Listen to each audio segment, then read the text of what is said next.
Salam sejahtera Malaysia, selamat datang ke channel Fels Lifestyle.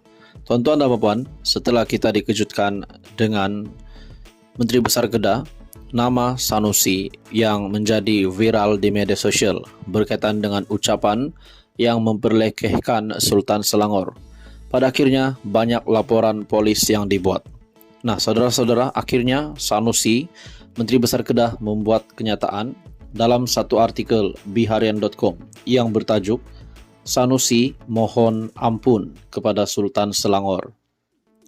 Menteri Besar Kedah, Datuk Seri Muhammad Sanusi, mengemukakan permohonan maaf kepada Sultan Selangor, Sultan Sharafuddin Idris Shah, berhubung kenyataan yang didakwa mempertikaikan kewibawaan institusi Kesultanan Selangor dalam pemilihan Menteri Besarnya.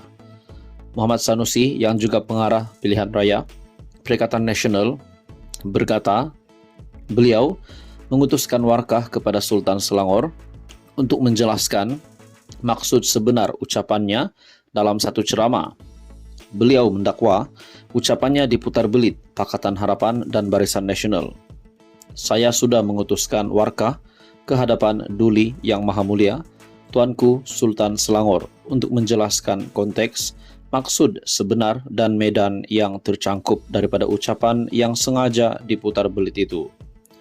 Warkah saya itu didahului dengan merafak sembah, memohon ampun dan maaf kepada Duli Yang Maha Mulia, Tuanku Sultan Selangor, seraya berharap tidaklah timbul kemurkaan baginda Tuanku Sultan bersabit isu-isu yang sengaja dibangkitkan daripada ucapan itu, katanya dalam hantaran yang dimuat naik dalam laman Facebooknya. Tambahnya, beliau dimaklumkan oleh pegawai Istana Selangor bahawa Sultan Selangor sudah memberi perkenan untuk menerima dan membaca warkah itu.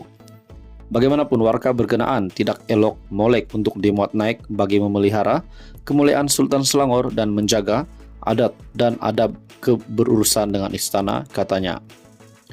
Muhammad Sanusi turut mengesahkan beliau sudah memberi keterangan kepada pihak polis yaitu PDRM berkaitan siasatan terhadapnya.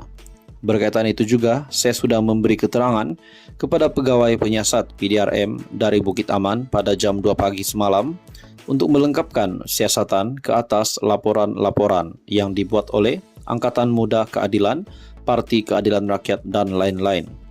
Demikianlah adanya untuk makluman semua yang berminat dalam isu ini. Air nan sengaja dikerukan moleklah dibiarkan jernih supaya terlihat kilas ikannya, menangguklah di ketika itu, katanya.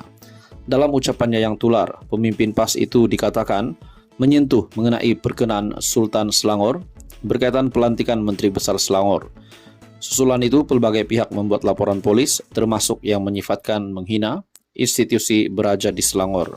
Sanusi disiasat bagi kesalahan berkait ucapan berbaur 3R yaitu kaum, agama dan raja. Menurut Anda saudara-saudara, apa komen Anda? Teruskan bersama dia dalam channel ini. Untuk info yang seterusnya, jangan lupa bantu channel ini dengan menekan butang like, share dan subscribe.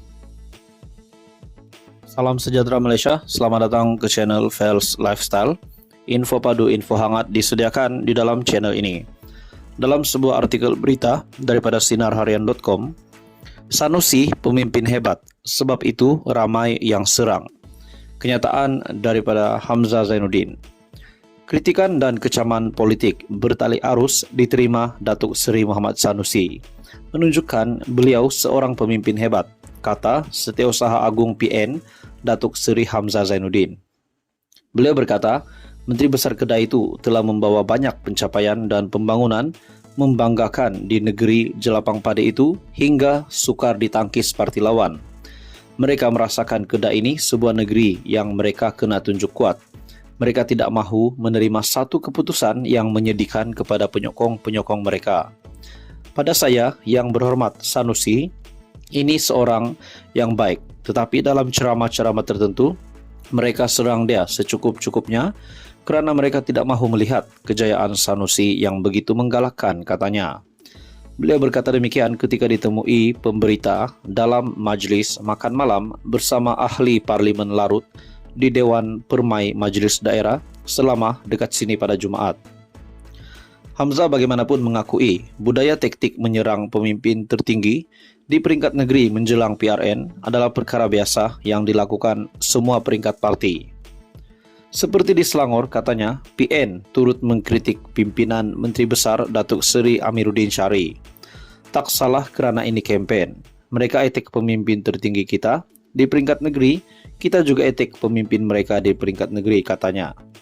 Adakah dengan ini, Hamzah Zainuddin bersetuju dengan apa yang diucapkan, apa yang dinyatakan oleh Sanusi?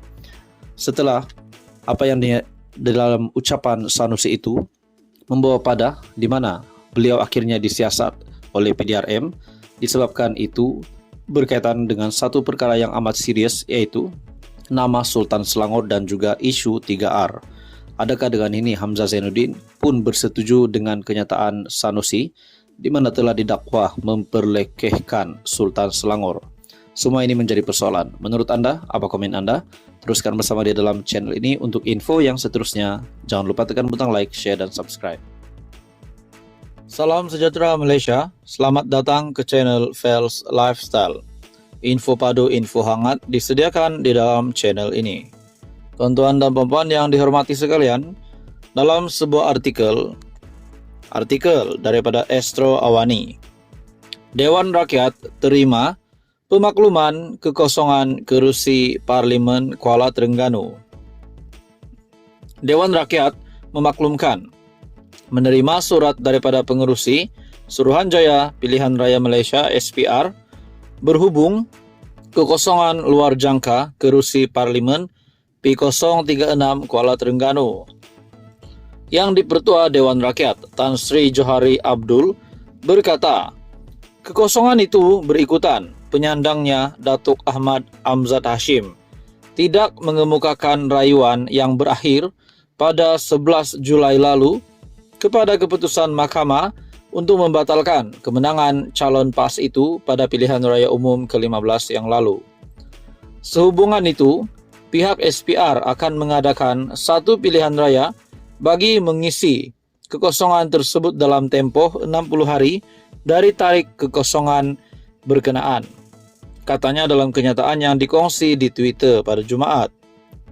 Sebelum ini, Mahkamah Pilihan Raya Kuala Terengganu membatalkan kemenangan calon PAS itu selepas membenarkan petisyen pilihan raya yang difailkan calon Barisan Nasional di kerusi parlimen itu, Muhammad Zubir Embong. Keputusan itu dibuat selepas pihak pempetisyen berjaya membuktikan wujudnya unsur rasuah ketika kempen pilihan raya umum ke-15. Dalam pada itu, Setiausaha Agung PAS, Datuk Seri Taqiyuddin Hasan berkata, pihaknya tidak akan mengemukakan rayuan terhadap keputusan itu. Sebaliknya, kata beliau, PAS sedia berdepan dengan pilihan raya kecil PRK. Menurut beliau, sekiranya PAS mengambil keputusan untuk merayu, maka ia akan melibatkan tempo yang lama dan dalam tempoh terbabit, rakyat tidak akan mempunyai ahli parlimen. Taqiyuddin juga tidak menolak kemungkinan untuk mengekalkan calon sama bagi kerusi berkenaan. Saudara-saudara, tuan-tuan dan puan-puan semua, ini menjadi satu lagi topik yang panas, isu yang panas, di mana Dewan Rakyat terima pemakluman kekosongan kerusi Parlimen Kuala Terengganu. Ini bermakna Perikatan Nasional dan PAS telah kekurangan satu lagi ahli parlimen. Teruskan bersama di dalam channel ini untuk info yang seterusnya. Mohon bantu channel ini dengan menekan butang like, share, dan juga subscribe.